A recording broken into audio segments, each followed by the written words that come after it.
Pernahkah kamu merasa godaan datang justru saat kamu ingin berubah? Ini bukan sekadar masalah fisik. Ini adalah serangan terhadap ruhmu. Di video ini, kita akan membongkar strategi halus nafsu dan bagaimana cara mengembalikan cahaya hati yang hilang. Jangan biarkan energimu habis sia-sia. Simak sampai tuntas untuk menemukan kembali koneksi dengan Sang Pencipta. Pernahkah kamu memperhatikan satu pola aneh dalam hidupmu? Setiap kali kamu berniat berubah, setiap kali kamu ingin lebih dekat kepada Allah, setiap kali kamu ingin meninggalkan kebiasaan lama, justru di saat itulah godaan datang paling kuat. Bukan saat kamu lalai, bukan saat kamu tenggelam dalam dosa, tapi saat kamu mulai bangkit. Itu bukan kebetulan. Itu tanda kamu sedang memasuki medan perang. Dan masalahnya, banyak orang tidak kalah karena imannya lemah. Mereka kalah karena tidak pernah diberitahu bahwa hidup ini adalah medan tempur. Tidak ada sekolah yang mengajarkan bagaimana melawan nafsu. Tidak ada kurikulum tentang menjaga hati tetap hidup di dunia yang sibuk mematikan rasa. Kita diajarkan bekerja keras. Kita diajarkan mengejar target. Tapi jarang diajarkan cara bertahan saat jiwa diserang dari dalam. Padahal perang paling melelahkan bukan perang fisik, melainkan perang melawan keinginan diri sendiri. Nafsu tidak datang sebagai musuh. Ia datang sebagai kamu. Ia memakai suaramu. Ia memakai logikamu. Ia bahkan memakai dalilmu. Kamu masih manusia. Allah Maha Pengampun. Nanti saja bertobatnya. Dan disitulah bahayanya. Karena dalam perang ini, musuh tidak menyerang dari luar benteng.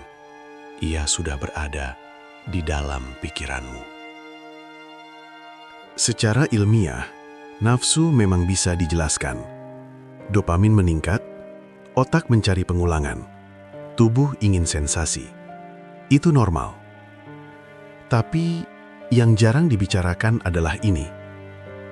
Setiap dosa yang diulang bukan hanya membentuk kebiasaan biologis, tetapi mencetak pola ruhani. Hati yang sering dikalahkan akan kehilangan kepekaan. Dan ketika hati tidak lagi peka, yang haram tidak lagi terasa berat. Yang salah tidak lagi terasa mengganggu. Inilah fase paling berbahaya dalam hidup seseorang.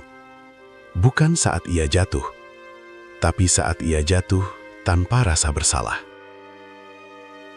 Banyak orang berkata, "Aku sudah niat." Tapi, dengarkan ini baik-baik. Niat itu seperti keberanian seorang prajurit. Penting, tapi tidak cukup. Tanpa strategi, keberanian hanya akan membawa luka. Nafsu tidak dikalahkan dengan niat. Ia dikalahkan dengan kesadaran, sistem, dan batasan. Karena musuhmu tidak lelah, tidak tidur, dan selalu menunggu celah. Tidak ada benteng yang runtuh karena satu pukulan besar. Benteng runtuh karena lubang kecil yang dibiarkan. Dosa kecil yang dianggap sepele. Kebiasaan yang cuma sebentar. Pelanggaran yang tidak merugikan siapa-siapa. Padahal disitulah musuh masuk pelan-pelan. Banyak orang tidak jatuh karena nafsu. Mereka jatuh karena lelah. Lelah berusaha baik. Lelah menahan diri. Lelah menjadi orang benar. Dan nafsu datang menawarkan pelarian, bukan solusi. Pelarian. Tapi pelarian tidak pernah menyembuhkan. Ia hanya menunda rasa sakit dan menambah luka baru.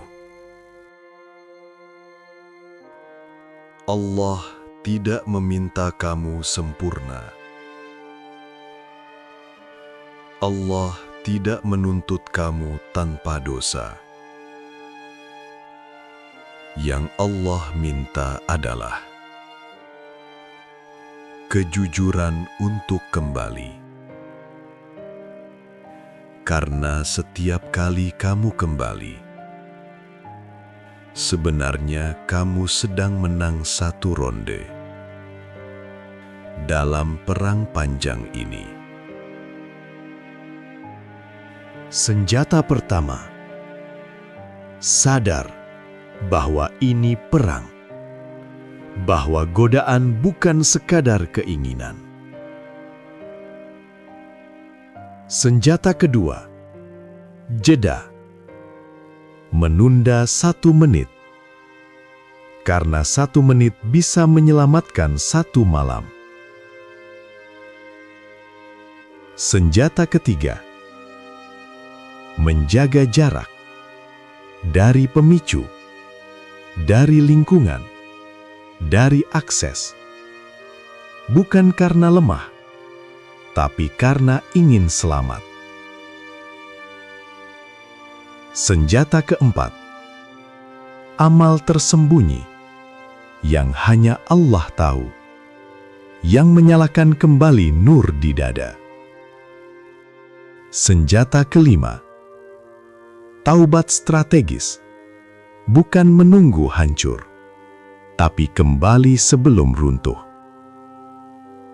Kekalahan sejati bukan saat kamu jatuh. Kekalahan sejati adalah saat kamu berhenti berharap bahwa Allah masih mau menerimamu. Dan itu adalah bisikan terbesar nafsu. Kekalahan sejati bukan saat kamu jatuh. Kekalahan sejati adalah saat kamu berhenti berharap bahwa Allah masih mau menerimamu. Dan itu adalah bisikan terbesar nafsu. Jika kamu masih berperang sampai hari ini, itu tanda Allah belum menyerah padamu. Dan jika kamu masih merasa bersalah, itu tanda hatimu belum mati. Kamu bukan rusak, kamu hanya sedang diuji. Tetaplah bertahan, tetaplah kembali.